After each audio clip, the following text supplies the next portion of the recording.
So recently I was talking to a business coach who stated to me that there was no such a thing as a silly question.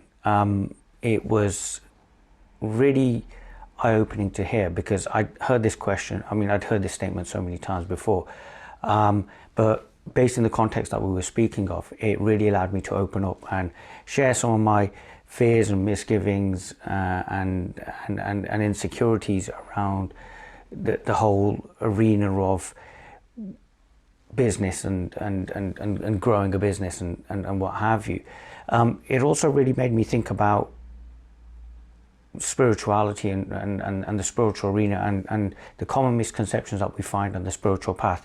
And what you tend to find is when people are comfortable with you and they're able to really sit down and talk to you, you may find that there's really only a couple of issues that are holding them back from realizing who they truly are.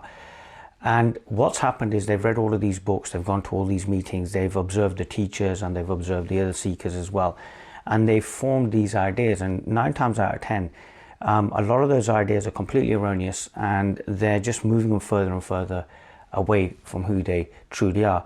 There was a beautiful incident many years ago when I was talking to a lady once over Skype, and at that moment where she realized who she was, at that moment of awakening, I remember she asked me one of the most beautiful questions I'd been asked. So she picked up a pen and she looked and she goes, "So the pen is it?"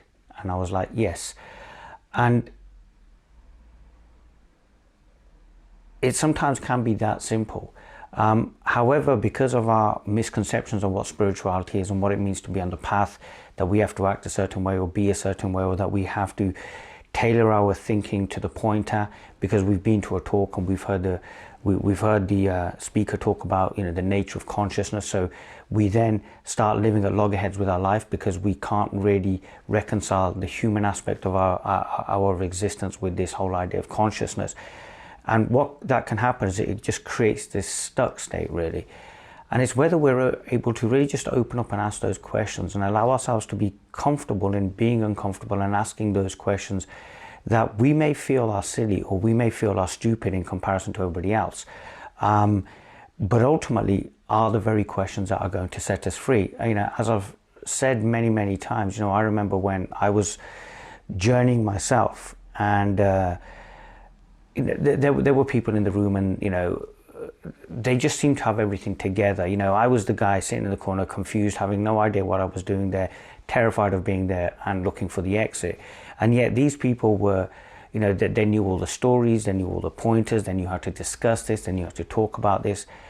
And yet what I failed to see was that they were still seeking. And what I failed to see was that my journey wasn't going to be their journey and their journey wasn't going to be mine. But sometimes what can happen is when we're sitting in that room, we're looking at that other person there, we're thinking, "Oh God, I wish I could be as together as that person," or "I wish I could be as calm as that." And that's not really your concern. It's really more about concerning yourself with yourself, because you're the one sitting in the room. And it's whether you're going to allow yourself to ask those questions and allow yourself to feel uncomfortable, or allow yourself to become trusting. I had a statement thrown at me recently which I found was absolutely brilliant. It was like, I follow what you do, I understand you are who you are, but I'm not sure if you're the guy for me. And to me that was great to hear that, because at least it was an honest statement being made.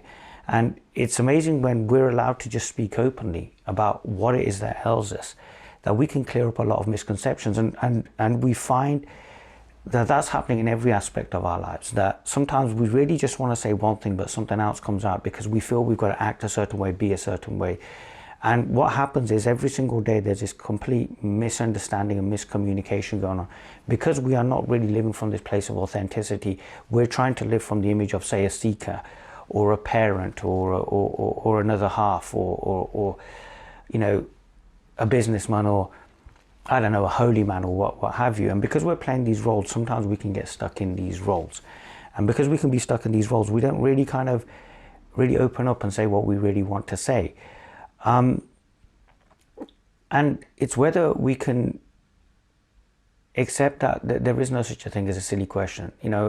That sometimes asking the speaker whether he eats eggs for breakfast or has toast, if that's valid for you, then please ask that question, because that question could be the very difference between waking up and then spending the rest of your life looking for this and trying to fit yourself into some pointer, or trying to understand something which is completely alien to you.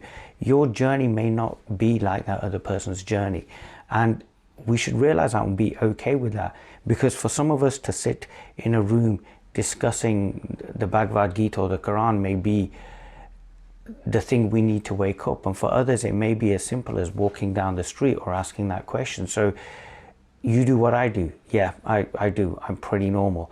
And that helps us to demystify this thing called realization and enlightenment, and to de-emphasize these words and realize, and how people realize that all we're really doing in these rooms is pointing towards life and saying life is the answer that you're looking for, and you are not separate from life, that you are the very thing that you seek.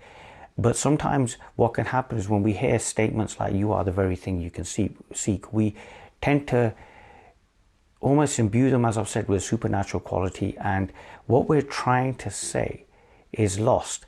And it's whether we can have that return to simplicity and start clearing up some of these common misconceptions that are in the past, because that are en route to us realizing who we are, or just this realization. Because the thing I found is, when I've engaged in certain private conversations or done sessions with people, it's incredible how they shift very quickly. And the reason that they shift very quickly is because they're able to speak in a safe, warm, nurturing environment. And again, on the flip side, it's whether also an inviting enough atmosphere can be created in rooms. A spirit of openness can be there, a spirit of inquiry as well, in which we don't judge others. I sometimes there is this thing called spiritual arrogance, where people believe that because they went to Tiru, or they went on the North African Sufi trail, and they read so many more books than you, and that they come from a different class from you, and they've been able to throw more money at this as well, and that their yoga mat is so much nicer than yours, and or that they're wearing those eco-friendly clothing, and you've rocked up wearing the wrong clothes, and you're drinking full fat Coke as opposed to, I don't know, whatever everybody's drinking nowadays. If we can start de-emphasizing that and realize that we're all kind of, as Ram Dass says so beautifully, we're all just walking each other home. What we may find is that we can create this space where the simplest of questions can be asked, because it is sometimes in the simplest of questions that we find our answers. It is when we are allowed to speak openly and to air what grieves us or what ails us and what really hurts us, that we can find that the strongest of misconceptions, the greatest of misunderstandings can actually just dissipate. And it's whether we can do that, because we are living in a world now where there is this emphasis on the individual, there is this emphasis on individuality, and we are seeing a breakdown in communications.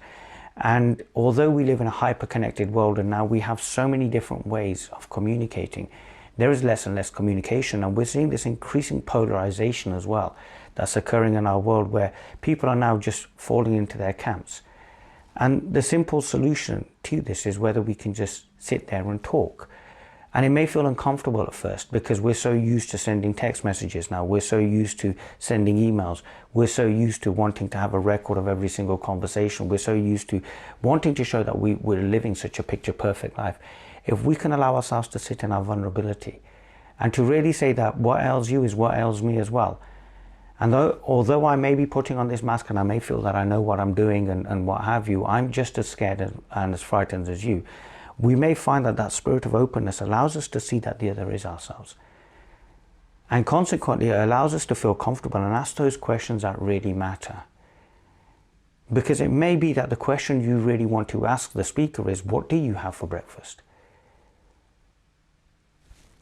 And if that's the question, then should we not create an atmosphere in line with this spirit of self-inquiry, that we should be open enough to be able to ask these questions, and to be able to really just speak openly and really speak about the condition of our heart, and in the truest, most authentic way, without recourse to words or without recourse to the latest jargon, without being jumped by somebody because you use the word I, as opposed to saying who is it that is speaking.